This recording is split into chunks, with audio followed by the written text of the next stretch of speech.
এক পুরুষে গড়ে ধন আরেক পুরুষ খায়, পরের পুরুষ এসে দেখে খাওয়ার কিছু নাই। কেননা টেকসই উন্নয়নের সংজ্ঞায় সবচেয়ে গুরুত্বপূর্ণ দিকটি হলো বর্তমানে চাহিদা পূরণ করে ভবিষ্যৎ প্রজন্মের চাহিদা পূরণের জায়গাটি অক্ষুণ্ণ রাখা। কিন্তু তাদের দেখানো অন্যান্য প্রেসক্রিপশনে এ বিষয়ে সুনির্দিষ্ট কোনো দিক নির্দেশনা নেই। বলা হয়ে থাকে, কৃষক বাঁচলে বাঁচবে দেশ, হবে সোনার বাংলাদেশ। মাননীয় মডারেটর, এখনো দেশের অধিকাংশ মানুষ কৃষিকে আঁকড়ে ধরে জীবিকা নির্বাহ করছে। কিন্তু কথা হলো, দেশের এই সিংহভাগ কৃষিজীবী মানুষকে মানসম্মত শিক্ষায় শিক্ষিত ও কৃষিজ্ঞানে প্রশিক্ষিত করে গড়ে তুলতে না পারলে একদিকে যেমন কৃষি উৎপাদন বৃদ্ধি করা সম্ভব হবে না, অন্যদিকে অপরিকল্পিতভাবে রাসায়নিক সার ও কীটনাশক ব্যবহার করায় প্রাকৃতিক পরিবেশ ও জীববৈচিত্র্য চরমভাবে ধ্বংস হয়ে যাবে, যা টেকসই উন্নয়নে বড় বাধা। তাই আমাদের বক্তব্য হলো, মাননীয় মডারেটর, কৃষিজ উৎপাদন বৃদ্ধি ও প্রাকৃতিক বিপর্যয় রোধ করে টেকসই উন্নয়ন নিশ্চিত করতে শিক্ষা খাতে আরও বেশি বিনিয়োগ করে শিক্ষা ব্যবস্থায় কিছু কৃষিবান্ধব পদক্ষেপ গ্রহণ করতে হবে।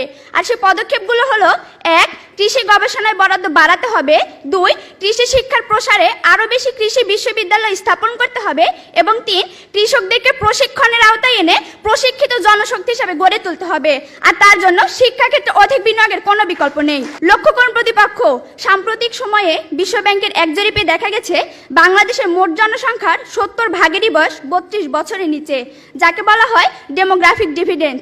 মাননীয় মডারেটর, আমরা বিশ্বাস করি ডেমোগ্রাফিক ডিভিডেন্ডে এই সুবিধা ভোগ করে আমরা খুব দ্রুত উন্নত দেশে পরিণত হব এবং দারিদ্র্যের হারও হয়তো সাময়িকভাবে কমবে।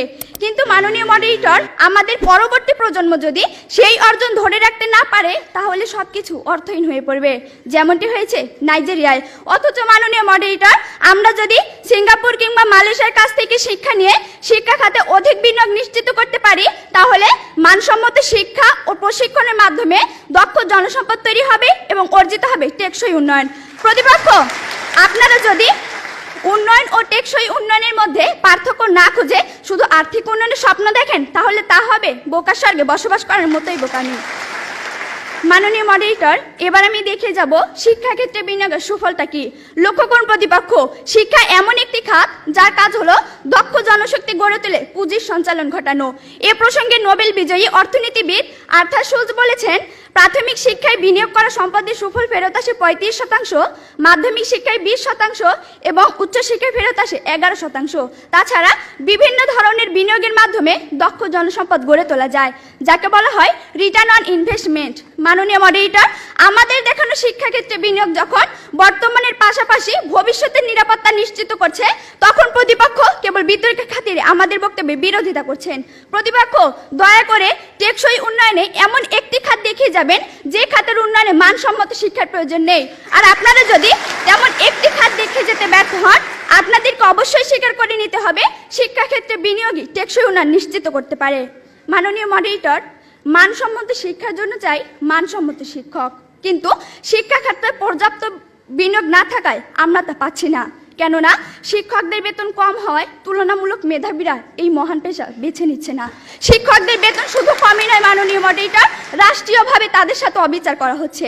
মাননীয় মডারেটর, একজন শিক্ষকের সন্তান হিসেবে তাদের অসহায়ত্ব রোজই দেখতে হয় খুব কাছ থেকে।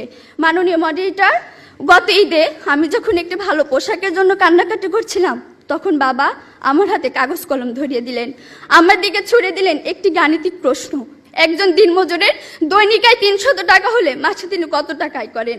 মাননীয় মডারেটর, মুখে মুখে বাবাকে জবাব দিলাম 9000 টাকা। বাবা আমার কাঁধে হাত রাখলেন, চুলের মাঝে হালতো বিলি কেটে বললেন, মা রে, তোর এই বাবা হাই স্কুলের শিক্ষক হিসেবে মাসে 8000 টাকা বেতন পায়। আমি কোনো প্রশ্ন করতে পারিনি বাবাকে, লজ্জায় বাবার মাথাটা নিচু হয়েছিল।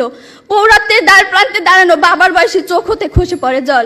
জানি না মাননীয় মডারেটর, আমার বাবার বয়সী চোখ থেকে খসে পড়া জল শিক্ষার মানকে কতটা টেনে তোলার যোগ্যতা রাখে। মাননীয় মডারেটর, এই যদি হয় শিক্ষাগুরুর জীবন, তাহলে একটা সময় হয়তো এদেশে আর কোনো শিক্ষকই পাওয়া যাবে না। এমন বাংলাদেশ আমরা কখনোই আশা করি না। মাননীয় মডারেটর, 30 লক্ষ লাশের একটি পাহাড় মারিয়ে আমরা বর্তমানে এসে দাঁড়িয়েছি। 2 লক্ষ মায়ের স্নেহের আঁচলে সাজিয়েছি দেশ। প্রতিপক্ষ, বঙ্গবন্ধুর স্বপ্ন, লাখো শহীদের প্রত্যাশা আর বীর জননীর ত্যাগের প্রতিদান দেওয়ার এখনই সময়। আর তার জন্য চাই শিক্ষাক্ষেত্রে অধিক বিনিয়োগের মাধ্যমে টেকসই উন্নয়ন নিশ্চিত করা।